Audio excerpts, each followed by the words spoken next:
I'm in the county at this one time, right? I think I'm like around 20, 21 years old.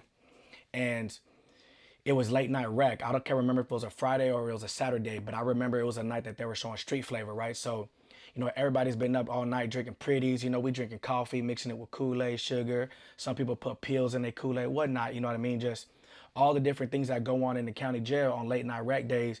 Everybody's geeked up. You know what I mean? So it's time to rack up, but nobody's really ready to go to sleep. You know what I'm saying? So we stay up. Everybody's in a bunk. We racked up, but we talking, we chilling, we having a good time. And somehow, some way, we get on this subject of addiction, and everybody gets to talking about their different addictions. Some people, were on heroin before they came in. Some people like to sip drink. Some people like to smoke weed. Some people like to pop Xanax and different pills, and things of that nature. So we get on all these different topics of addiction and, why we do it and what led us to doing it. You know what I mean? So I'll never forget, man, this old man. I can't remember his name, but I'll never forget his face. I was 20, 21 years old at the time. And you can just tell, man, just by looking at this, this older man, by looking at his face, looking at his hands, he had lived a very rough life. You know what I mean? And he got to telling us how him and his wife were married for about, I want to say 30 something years at the time. And before she died. And he said that when she died, I want to say it was like for like 2 years.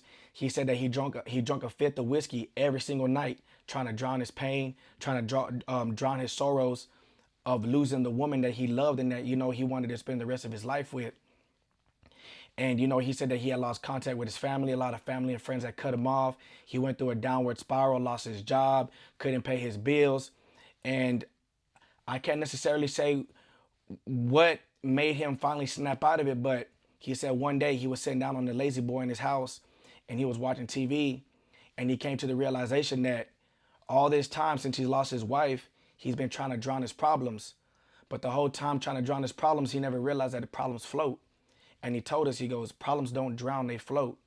And so basically, it's just like whatever we're doing to mask our pain and to drown our pain, whether it be drinking, smoking, popping pills, whatever it is that we're doing to, to run or hide from something, those problems are always going to be there. They're going to be there in the process of, they're going to be there before we start. They're going to be there in the process of us smoking, drinking, popping, whatever. And they're going to be there afterwards. You know what I mean? And I can honestly say that I was somebody who tried to drown and mask my problems and the things that were inside of me that I didn't like by doing such things. You know what I mean? I used to pop Xanax.